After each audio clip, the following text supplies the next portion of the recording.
사도행전 1장 1절부터 11절에서 보시겠습니다.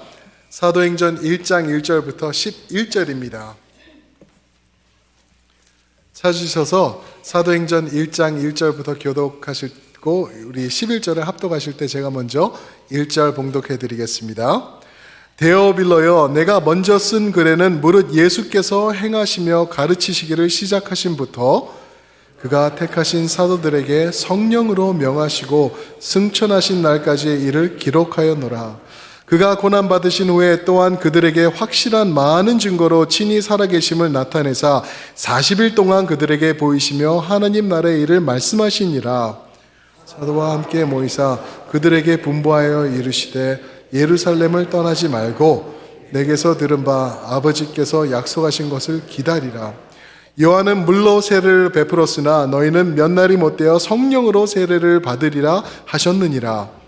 그들이 모였을 때 예수께 여짜고 이르되 주께서 이스라엘 나라를 회복하심이 이때니까 하니 이르시되 때와 시기는 아버지께서 자기 권한에 두셨으니 너희가 알 바 아니요 오직 성령이 너희에게 임하시면 너희가 권능을 받고 예루살렘과 온 유대와 사마리아와 땅끝까지 이르러 내 증인이 되리라 하시니라. 이 말씀을 마치시고 그들이 보는데 올려져 가시니 구름이 그를 가리어 보이지 않게 하더라.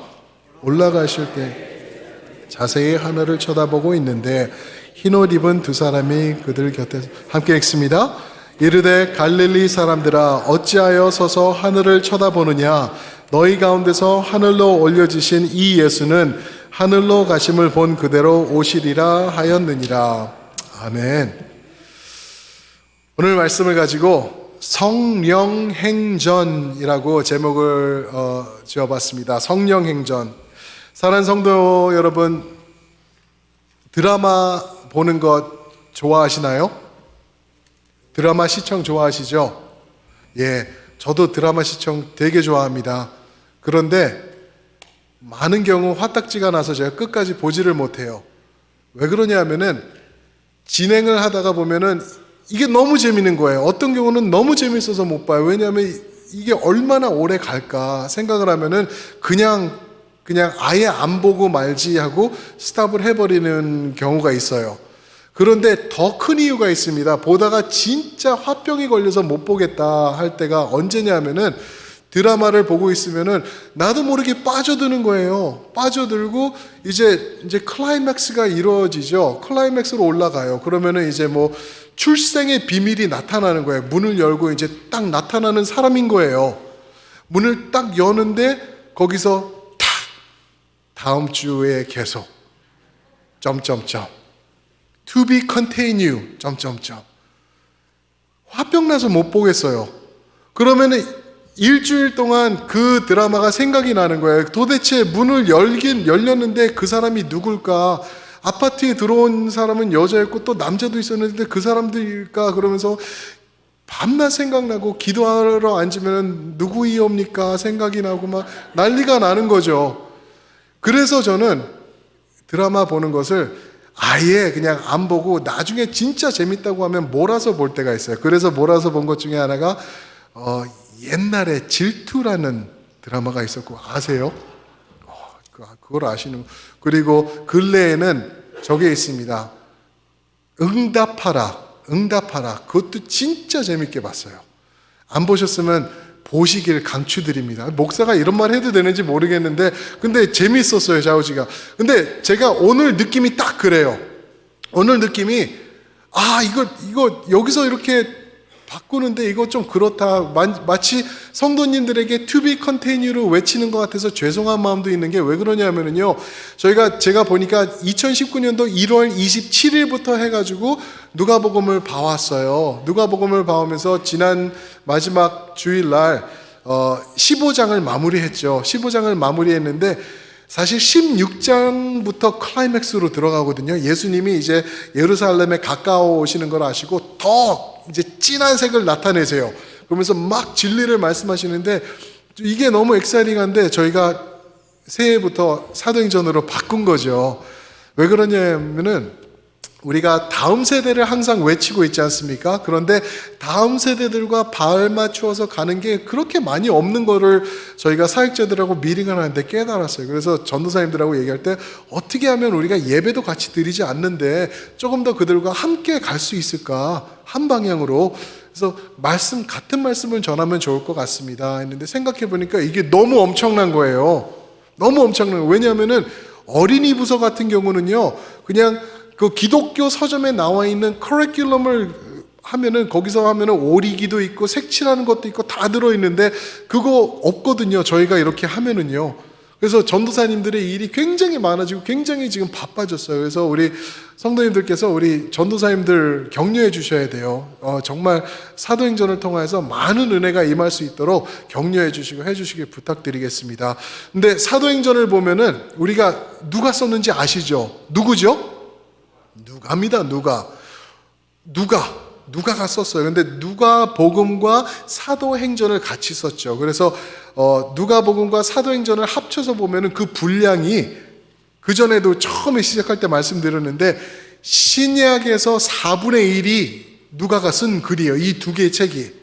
사도 바울은 13개의 서신을 썼는데 그거를 다 합친 것보다 더 길어요. 한 279절이 더 나와요. 여기서. 그러면서 이 사도행전과 누가복음을 우리가 깊이 깨달으면은 그래서 신약 전체를 우리가 통틀어서 볼 수 있는 그 관점이 생긴다고 그러죠. 그런데 누가복음을 우리가 16장은 안 보면 어떻게 하나 걱정하지 마세요. 저희가 매주 수요일날 모여서 생명 수요 기도회 때 저희가 최대한 그거를 커버하면서 사도행전과 누가복음을 같이 마무리해 나가도록 그렇게 할 테니까 수요일날 오셔서 기도하시길 축원드립니다. 아멘. 아멘. 이렇게라도 이렇게 꼬셔야 되는 거예요. 네. 근데 오늘 말씀을 보면은 제가 제목을 성령행전이라고 지었는데 제가 지은 제목이 아니에요. 이거 존 칼빈도 이렇게 적고요. 존 스타트 목사님 그리고 찰스 스퍼전 그리고 근래에는 우리 누구죠? 여기 웨스트민스터 신학교 교수인 닥터 켄트 휴즈라는 분도 성령행전이다. 왜 그러냐면은 복음서는 누가복음 같은 경우는 예수님께서 이 땅에 오셔서 성육신화하셔서 몸을 입고 계실 때 역사하신 거를 쓴 거라면은 사도행전은 예수님께서 승천하신 다음에 성령으로 다시 오셔서 교회를 통하여서 역사를 더 진하게 더 아주 깊게 써가시는 그러한 사역이다. 그래서 성령행전이다 라고 말씀을 하십니다. 오늘 말씀을 보시면은요, 기가 막히죠? 예수님께서 승천하시기 전에 마지막으로 하신 말씀이 포함되어 있어요. 그 내용은 보시면은 뭐냐면은요, 성령님을 소개하고 계세요. 성령님을 소개하고 계세요. 도대체 이 성령님이 누군가, 어떤 분인가, 이 진리를 우리가 잘 깨달아야 돼요. 왜 그러냐면은요, 많은 교회들이, 많은 성도들이 성령님을 가장 많이 오해하고 있기 때문에 우리가 잘못하고 있는 것, 그릇되게 보고 있는 것들이 너무나 많아요. 그래서 그런 것들을 오늘 말씀을 시작으로 해서 우리가 사도행전을 펼쳐나가면서 계속 이렇게 점검해 나가도록 하도록 하겠습니다. 그럼 도대체 예수님이 말씀하시는 이 성령님은 누구신가? 첫 번째로 성령께서 전하시는 복음 무엇이냐 하면은 성령님은요, 복음을 집중적으로 드러내시는 분이시다라는 것을 말씀드릴 수 있습니다. 오늘 1절을 보시면은 데오빌로여라고 하면서 시작을 합니다. 데오빌로는 이름이에요.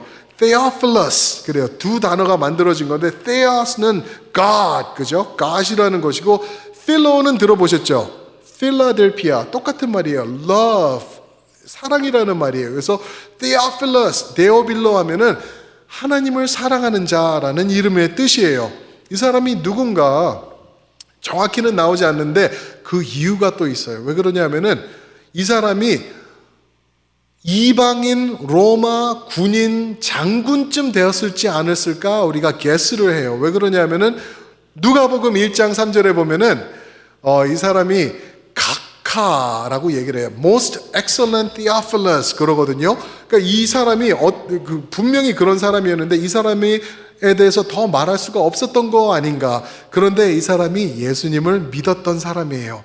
그래서 이제 누가가 다 친필로 쓰면서 복음, 예수님의 역사, 기적, 그리고 행적 이거를 다 써나가지요. 그러면서 여기서 이제 전할 때 이제 그 데오빌로는 이제 누가복음을 이제 지원하죠. 이제 financially, 이제 물질적으로 지원을 해가지고 이 사역을 계속해 나갈 수 있도록 서포트했던 거를 우리가 생각해 볼 수 있습니다. 그런데 오늘 말씀 1절부터 3절까지 보시면은요, 복음이라는 말은 안 나오는데 복음의 내용을 말씀해 주고 계세요. 그리고 그 중심에는 성령님을 말씀하세요. 이게 예수님이 말씀하시는 건데 1절을 제가 읽겠습니다. 데오빌로여, 내가 먼저 쓴 글에서 무릇 예수께서 행하시며 가르치신 거, 그거는 복음을 말하고 있는 거죠. 시작하신부터 그가 택하신 사도들에게 성령으로 명하시고, 성령님이 나옵니다. 승천하시는 날까지 이를 기록하였노라. 하나님의 말씀, 그 복음을 기록하였노라. 3절, 그가 고난받으신 후, 예수님이 고난받으신 걸 말하는데 이거는 예수님이 십자가에 못 박히신 것을 말씀하고 있죠. 그 후에 또한 그들에게 확실한 많은 증거로 친히 살아계심을 나타내사 40일 동안 그들에게 보이시며 하나님의 나라, 복음이죠. 하나님의 나라의 복음을 말씀하시니라. 이 말씀을 통해서 보는 게 성령께서는 언제나 예수 그리스도와 그분의 복음을 조명하신다라는 것을 우리가 알 수 있습니다. 그런데 성령 하면은 저희가 많은 오해가 있어요. 그렇지 않나요? 진짜 그래요. 삼위일체 하나님 중에서 우리 아버지 하나님 하면은 또 저희가 잘 알아요. 그리고 그분을 잘 드러내신 아들 예수님, 성자 예수님 하면 또 우리가 잘 알아요. 많이 기록되어 있기 때문에. 그런데 성령님 하면은 저희가 잘 모르고, 성령 하면은 우리가 무슨 혼령 이런 쪽으로 생각하는 게 왜 그러냐면은 영어 성경, 옛날 성경이죠. 킹 제임스 버전에 보면은 Holy Spirit, 성령을 어떻게 썼냐 하면은 Holy Ghost, Ghost라고 썼어요. 그 Ghost 하면은 우리가 볼 때는 귀신 뭐 이런 식으로 생각하니까 뭐 이상한 거다 뭐 이런 식으로 오해되는 게 있지 않았나, 그 생각해 볼 수 있죠. 그런데 확실한 거는요, 성령님은 복음 중심이다, 예수님만 드높이신다라는 거 우리 성도님들이 그거 아시면 되겠습니다. 그러면서 어떤 분들은 성령님에 대해서 잘 모르니까 그러세요. 이렇게 내가 성령님의 역사를 그 중심에 있다, 내가 성령이 사용하시는 귀한 사람이다 이러면서 자기를 이렇게 극대화하는 사람들이 있거든요. 교회 안에서도 있고요, 성도들의 모임 가운데도 있고 그래요. 그러면서 그 사람에게 임한 성령의 은사, 성령의 능력, 성령 세례 뭐 이런 거를 부각시키면서 한 개인이 드러나는 게 있거든요. 그거 100% 잘못된 겁니다. 누구든지 언제든지 사람이 드러나지 않습니까? 그거 잘못된 거예요. 성령은 그렇게 역사하지 않으십니다. 그래도 그분 방언이 얼마나 센데. 아니요. 그 방언은요, 교회를 세우기 위하여 주신 건데, 그거를 통해서 그 방언을 하는 사람이 부각된다고 하면은 그거는 사탄의 역사라는 거죠. 저희가 그거를 깨달아야 되는 거예요. 제가 예를 하나 들어볼게요. 한 미국의 유명한 부흥사가 있습니다. 근데 이 목사님이 멋있어요. 하얀 양복을 자주 입으세요. 저도 나도 하얀 양복 나중에 한번 입어야지 생각할 정도로 그런 분인데, 하얀 양복 입고 이분이 치유의 은사가 막 있으세요. 그래가지고 텔레비에서 많이 나오고 해서 저는 자주 보고 그랬거든요. 그랬는데 이분이 뭐 휠체어도 집어던지고 뭐 안진뱅이도 낳고 만지면은 넘어지고 막 그러세요.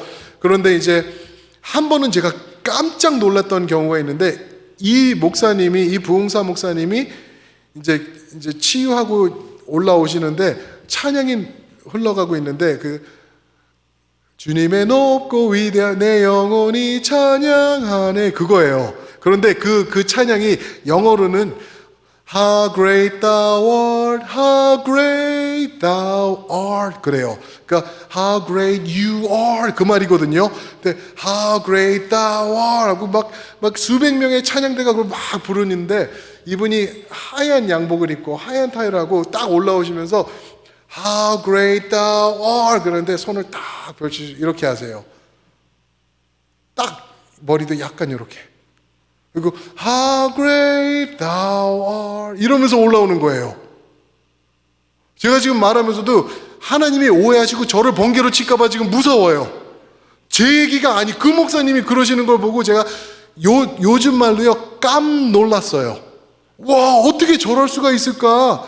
How great thou art은 인간이 아니에요. 예수 그리스도 아버지 하나님을 드높일 때 쓰는 거 아닌가요? 그 찬양인데 마치 자기가 받는 것처럼 How great thou art 하는데 손을 펼치고 이러고 올라오는 거예요. 그리고 저거 아니구나. 그때 제가 전도사였는데 저거는 잘못된 거구나. 나도 백 양복 입는 거는 기법해야 되겠구나 하고 그 자리에서 결단한 거 아닙니까? 그거 잘못된 거거든요. 성령께서 역사하시면은 오직 여호와 하나님 예수 그리스도와 그분의 십자가의 복음, 그것만이 부각되는 거지 어떤 한 사람이 손 펼치고 능력을 행하기 때문에 그 사람이 부각되는 일 없다라는 걸 우리 성도님들이 아셔야 되는 거죠. 그래서 2절 말씀해 보시면은 또 성령으로 명하시고 기록하였노라. 무엇을요? 복음, 하나님의 말씀을 성령님을 통하여서 기록하였다. 그래서 유명한 말씀이 또 있죠. 베드로후서 1장 21절 말씀을 보시면 어떤 말씀이죠? 예언은 언제든지 사람의 뜻으로 낸 것이 아니요 오직 성령의 감동하심을 받은 사람들이 하나님께 받아 말한 것임이라 라고 말씀하시죠. 또 유명한 말씀이 있죠. 디모데후서 3장 16절 말씀 보시면은 모든 성경은 하나님의 무엇으로 된 것으로? 감동으로 된 것으로. 여기서 말하는 감동이요, 원어를 보면은 theopneus토라고 나와. theopneus토, Spirit, breath of God, 그 성령을 말하고 있는 거예요. 그러니까 모든 예언은 하나님의 감동으로 된 것을 성령님이 쓰셨다라고 말씀하고 있는 것입니다. 사랑하는 성도 여러분, 저희가 2020년도에 들어가면서 우리가 성경 일독하기로 했죠. 약속 안 하신 분들 계세요. 읽기 싫으셔가지고. 그렇죠? 근데 어쩔 수 없이 제가 이거 다 나눠드렸어요. 혹시 하나 더 필요하신 분들 말씀하세요. 제가 왕창 카피해놨습니다. 혹시 더 계실까봐. 읽으셔야 돼요. 성경 읽으셔야 돼요. 벌써 읽기 시작하신 분, 할렐루야, 멋있으십니다. 아마 레위기쯤 가시면은 이제 또 낙심하시는 시간이 또 오실 거예요. 괜찮으세요? 그러면은 또 쉬셨다가 또 읽으시고 계속 읽으시면 돼요. 왜 그런지 아세요? 여러분들과 제가 성경 안으로 들어가는 것을 막으려고 하는 세력이 있을 거예요. 사탄의 세력입니다. 하나님의 말씀은 성령의 능력이 담겨 있습니다. 믿으십니까? 기도는 하나님의 능력이에요. 말씀과 기도가 성도의 삶에 있어야 되는데 이거 있으면은 자기 손해거든요. 그러니까 우리 못하게 무슨 수를 써서도 막을 거예요. 일이 많아지게 하든지 돈에 유혹을 주든지 복잡하게 만드든지 힘든 일을 나오게 하든지 무슨 일을 써서도 우리가 성경을 멀리하도록 할 거거든요. 그럴 때 깨달으셔야 돼요. 정확히 깨달으셔야 돼요. 원수 마귀가 또 시작했구나 하고 말씀 펴시길 주님의 이름으로 축원드립니다. 왜요? 이 말씀을 성도들이 깨닫고 말씀 안으로 들어가잖아요. 그럼 세상을 변할 능력이 여러분들에게 있기 때문에 그래. 그게 오늘 말씀이에요. 그래서 말씀을 접하시길 주님의 이름으로 축원드립니다. 아멘. 성령님은 복음, 이 말씀을 조명해 주십니다. 두 번째로요, 성령님께서 하시는 게 무엇이냐면은 더하시는 능력으로 우리 삶 가운데 역사하세요. power. 이 말씀이 4절부터 8절인데요. 아까 제가 말씀드렸죠. 예수님께서 이 땅에서 하신 마지막 말씀이세요. 그리고 왜 더 말씀을 안 하실까? 제가 생각을 해봤는데 아마 이 말씀을 더 부각시키기 위해 하셔서 더 이상은 verbally 말씀을 안 하시는 것 같아요. 4절부터 제가 보겠습니다. 사도와 함께 모이사 그들에게 분부하여 이르시되 예루살렘을 떠나지 말고 내게서 들은 바 아버지께서 약속하신 것을 기다리라.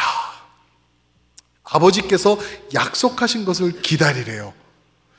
이 아버지께서 약속하신 게 무엇일까요? 아멘. 5절 말씀을 보시면 나오죠. 요한은 물로 세례를 베풀었으나 너희는 몇 날이 못되어 성령으로 세례를 받으리라 하셨느니라. 성령을 약속해 주신 거예요. 성령 세례. 사랑하는 성도 여러분, 성령 세례 받으신 분들만 아멘 해보시기 바랍니다. 아멘. 이 성령 세례는요, 모든 예수 그리스도를 나의 구세주로 시인하는 성도들이 받는 게 성령 세례입니다. 성령 세례는 어떤 특정한 특정인들이 받는 게 성령 세례가 아니에요. 예수님을 믿을 때, 예수님을 나의 구세주로 영접할 때 내가 받은 게 성령 세례라는 거죠. 우리가 다 받은 거예요. 그런데 어떤 부류에서는요, 이 성령 세례를 받아야 된다라고 얘기를 해요. 그러면서 이 성령 세례를 어떻게 얘기하냐면요, 방언으로 얘기를 해요. 성령 세례는 방언이다. 방언 못해? 구원 못 받았어. 성경 어디에도 그렇게 써있지 않거든요. 그래서 잘 이해를 해야 돼요. 성령 세례가 무엇인가? 성령 세례가 무엇이냐 하면 성령님께서 나의 삶 속에 들어오시는 거예요. 보세요. 세례가 의미하는 거를 우리가 또 이해하면 이거를 좀 이해할 수가 있어요. 세례는 내가 세례를 받으면서 내가 이 세상으로는 죽었습니다. 그리고 이제는 새로운 삶을 성령님과 함께 예수님의 삶을 내가 삽니다 하는 게 세례입니다. 세례의 의미가 그거예요. 그렇기 때문에 이 세례는 무슨 뜨겁고 뭐 눈 뒤집히면서 막 예언하면서 막 귀신 쫓고 막 이런다는 게 아니라 나의 새로운 삶을 말하는 게 성령 세례라고 우리가 생각할 수 있습니다. 그리고 이 성령 세례는요, 하나님께서 무조건적으로 주시는 거예요. 주시기 원하시는 분들에게. 그래서 어떤 분들은 그래요. 때가 아니든지 그분이 아니든지 간에 어떤 분들은 예수님을 믿어라 해도 죽어라 안 믿는 분들이 계시죠. 못 믿는 거예요. 믿음이 안 생기는데 어떻게 믿냐고요. 왜요? 구원은 전적으로 하나님이 하는 것이지 내가 원한다고 받고 잃고 없어지고 더 생기고 그러는 게 아니라는 것 우리가 알 수 있죠. 자, 그러면은 이 성령의 세례를 받은 성도님들, 여러분들과 저희 삶에 그 결과가 있을 거예요. 그게 8절 말씀이에요. 8절 말씀은 사도행전의 핵심이 되는 바탕의 말씀인데 8절 말씀을 보면은 성령 세례를 받은 사람들이 누리는 결과가 있는데 우리 한번 한 목소리에 한번 읽어보겠습니다. 시작. 오직 성령이 너에게 임하시면 너희가 권능을 받고 예루살렘과 온 유대와 사마리아와 땅끝까지 이르러 내 증인이 되리라 하시니라. 성령이 너에게 임하시면 너희가 무엇을 받고? 권능을 받고. 권능 받으셨나요? 아멘. 권능을 받고, 권능, 영어로는 power라고 그랬어요. 원어를 보면은 dunamis라고 그래요. 영어 dynamite라는 단어가 이 dunamis라는 단어에서 나온 거예요. 뻥 터지는 explosive power, 그 파워를 우리에게 주신다. 이렇게 말씀드리면은 어떤 분들은 그래요. 나에게 능력이 있구나. 이제는 권능이 생기고 나를 함부로 대하지 마. 나에게 힘이 있어. 능력이 있어. 이렇게 보시는 분들이 있는데 그거 아니라는 거예요. 그게 아니고 그 권능이 무엇을 얘기를 하나를 보면은 8절을 계속 읽으시면 답이 나오거든요. 8절 다시 보실까요? 성령이 너에게 임하시면 너희가 권능을 받고 예루살렘과 온 유대와 사마리아와 땅끝까지 이르러 내 무엇이 되리라? 증인이 되리라. 증인이 되는 것이 권능입니다. 예수님의 증인이 되는 것이 성령의 세례를 받은 성도들이 누리는 권능이라는 것 아셔야 되는 거예요. 증인, 여기 증인이 무슨 말이냐면은 원어로 보면은 말테레스 그래요. 말투스 들어보셨을 거예요. 말투스 영어로는 이게 또 martyr이라는 단어로 번역이 되는데 martyr가 뭔지 아시죠? 순교하다 할 때 martyr 당했다 그렇게 얘기를 해요. 순교자다, he's a martyr 그렇게 얘기를 하거든요. 증인이 무슨 말이냐 하면은 잘 들어보세요. 생명을 내어놓은 사람들을 증인이라고 말해요. 내가 예수님 앞에서 생명을 내어놓은 사람들, 예수님을 따라가기 위하여서 나의 생명을 이 세상 것과 바꾸는 게 아니라 예수님에게 전적으로 드려지는 그것을 말합니다. 그거 아무나 못해요. 그래서 권능이라고 말씀하시는 거예요. 세상에서는요, 사람들이요, 세상의 것을 얻기 위해 목숨을 걸죠. 어떻게든 좀 살아보려고, 잘 살아보기 위해서 죽여가면서 또 자신이 죽어가면서 그렇게 세상을 얻기 위해서 목숨을 걸고 사는 게 세상이에요. 그런데 여러분들과 저는 성령 세례를 받은 우리는 세상을 내려놓은 사람들이라는 거죠. 거기서 죽지 마, 그거 위해서 죽지 마, 복음을 위해서 살아라고 말씀하시는 게 오늘 말씀이라는 거죠. 세상에서 이 권능, 이 증인이 되는 것 살아야 되는 거예요. 그런데 예수님이 임하시고 성령께서 내 삶 속에서 역사하시면은 자연스럽게 살게 되는 거예요. 그러면 어떻게 된다고요? 예루살렘과 유대와 사마리아와 어디까지요? 땅끝까지 이르러 예수님의 증인이 되는 거예요. 그렇게 하기 위해서는요, 내가 세상 것 추구하고 있다가는 못하는 거예요. 어떤 분들은 또 그러세요. 땅끝까지 이르러 내 증인이 되라 그러니까 이거는 해외 선교다. 나는 국내 선교 같은 거 안 합니다. 우리 교회는 맨날 인디안 선교 가는데 저는 중국, 소련, 러시아, 아프리카 그리고 중남미 쪽으로 가는 게 선교입니다. 그래서 그쪽으로 저는 지원합니다. 그거 아니면 선교 아닙니다 라고 생각하시는 분들이 있어요. 아니요, 큰 착오입니다. 순서가 있는 거예요. 순서가. 예루살렘 가장 가까운 곳, 유대, 사마리아, 땅끝을 말씀하고 계시는데 우리는 땅끝을 바라보면서 내 주인은 돌아보지도 않는 모습이 있다면 그거 하나님이 기뻐 받으시지 않으시는 거예요. 내 가정, 내 자녀, 내 배우자, 우리 사촌들, 내 이웃에 있는 사람들, 나와 같이 일하는 동역자들, 이 사람들은 나 몰라라 하고 오히려 이 사람들이 저 사람은 집사인데, 저 사람은 권사인데, 저 사람이 저렇게 살면은 나는 안 해라고 그런 말이 나올 정도로 살고 있다면은요, 하나님께서 땅끝까지 보내시지도 않고요, 그거는 성령의 역사가 아니라 성도, 우리 자신의 역사라는 거죠.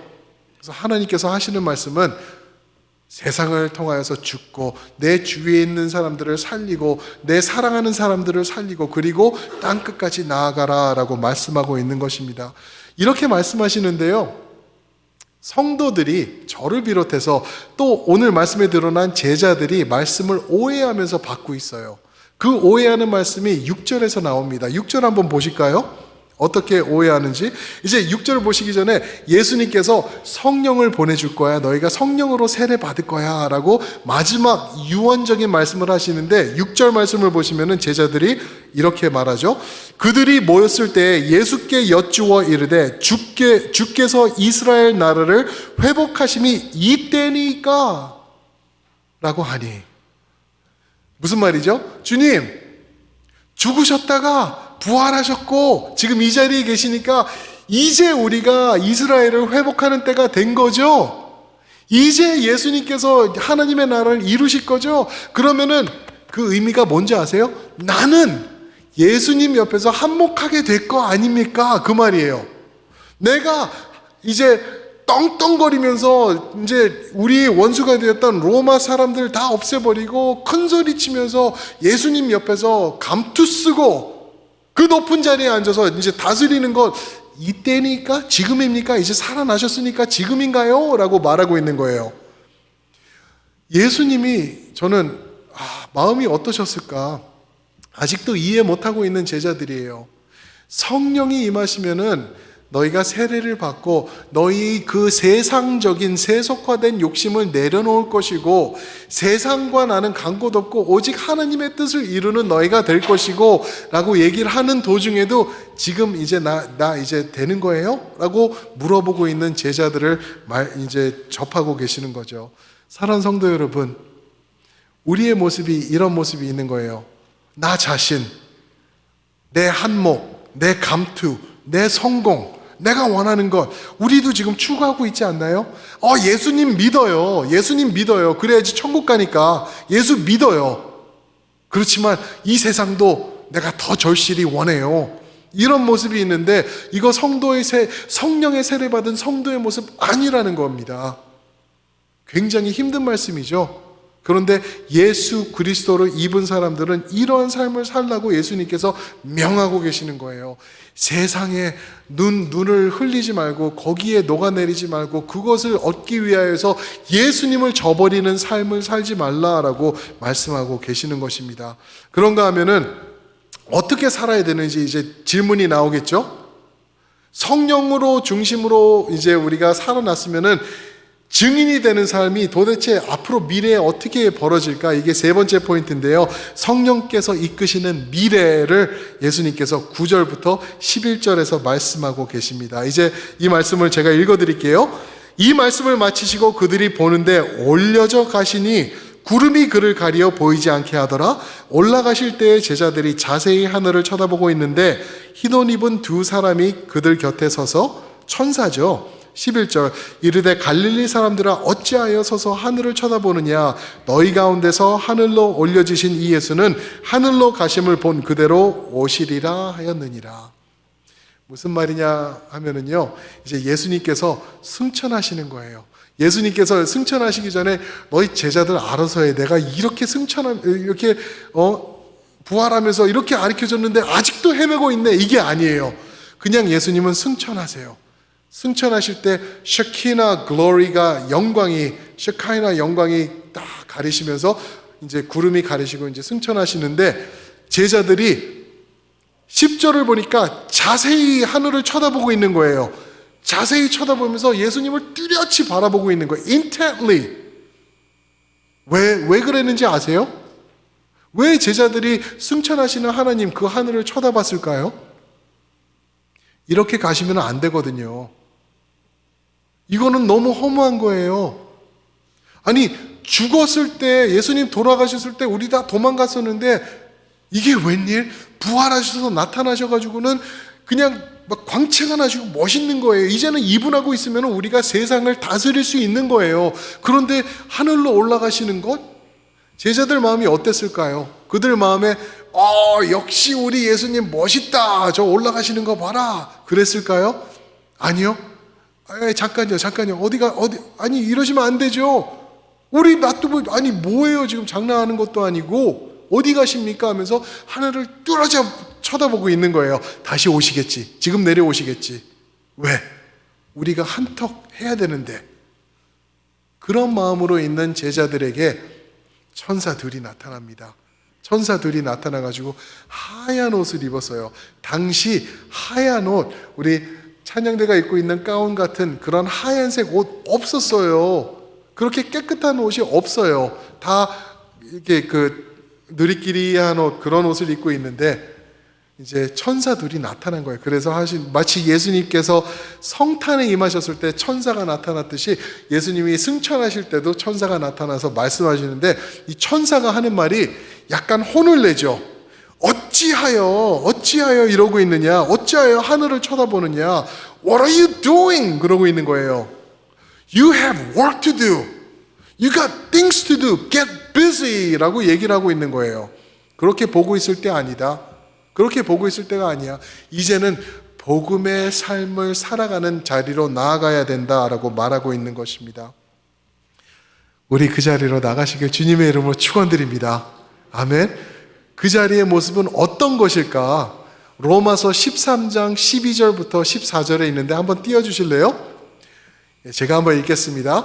밤이 깊고 낮이 가까웠으니 그러므로 우리가 어둠의 일을 벗고 세상의 일을 말하고 있는 거예요. 그것을 벗고 빛의 갑옷을 입자. 낮에와 같이 단정히 행하고 방탕하거나 술 취하지 말며 음란하거나 호색하지 말며 다투거나 시기하지 말고 오직 주 예수 그리스도로 옷 입고 정욕을 위하여 육신의 일을 도모하지 말라. 아멘. 이게 성도의 증인이 되는 삶의 모습입니다. 빛의 갑옷을 입으라. 이제 구원의 시간이 다가왔다라고 11절에는 말하고 있어요. 이제 주님이 오실 때가 다가왔다.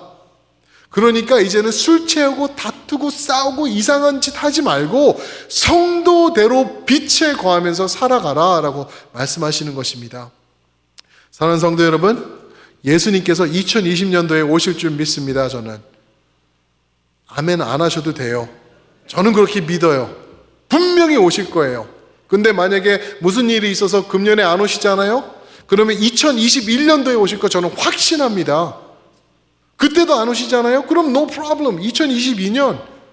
그게 성도의 사는 모습이에요. 하늘을 바라보면서 이러고 내가 누릴 게 뭐지? 이렇게 가시면 어떡하지? 라고 하는 게 아니라 주님이 오시는 것을 마음에 품고 빛 가운데 거하며 복음을 드러내며 예수님을 자랑하며 살아가는 게 그게 성도의 모습인 줄 믿으시기 바랍니다.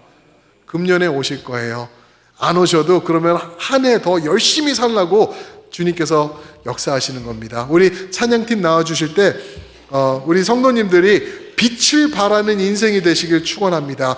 2020년도는 정말 밝아져야 돼요. 왜요? 여러분들이 증인의 삶을 살면서 예수님을 드높이시길 거기 때문에. 믿으십니까? 아멘. 그럼 한번 그 자리에서 일어나셔서 우리 빛을 나타내면서 살아갑시다 하면서 한번 격려해 주세요. 옆에 분들에게 빛을 드러내면서 빛을 발하면서 주님 뜻대로 살아갑시다. 아멘. 아멘. 그러한 찬양이 있어요. 그러한 찬양이 있습니다. 일어나 주의 빛을 발하라 라고 말씀하시는 찬양인데, 여호와 이스라엘의 구원자, 우리 한번 결단하시면서 찬양하시면 좋겠습니다.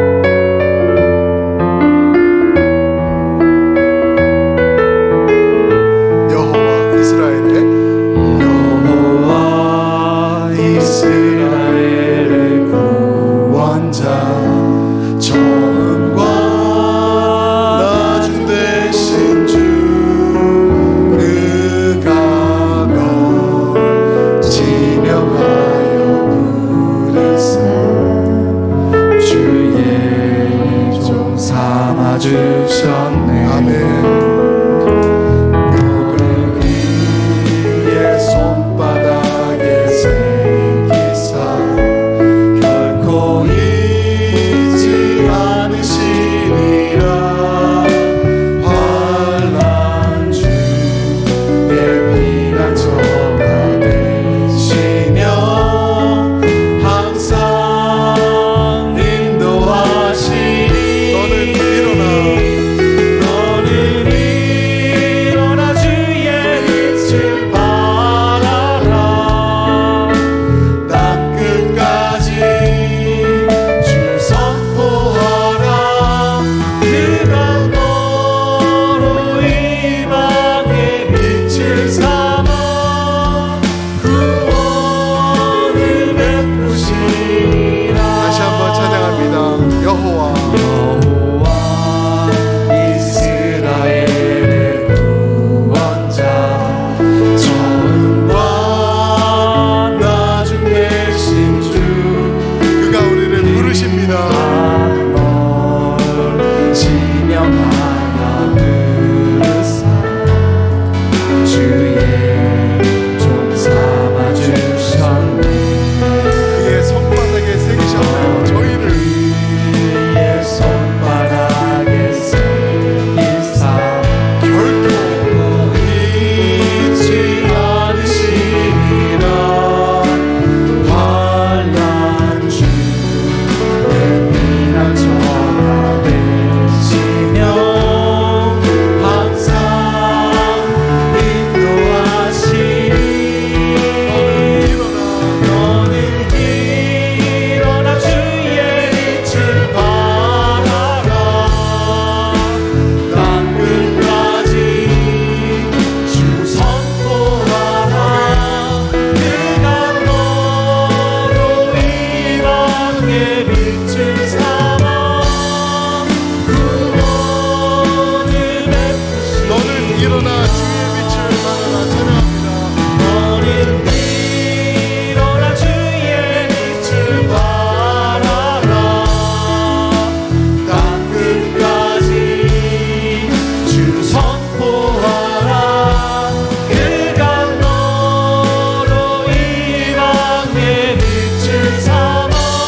여러분들과 제가 이방의 빛이 되어서 구원의 통로가 될 것을 말씀하는 찬양입니다.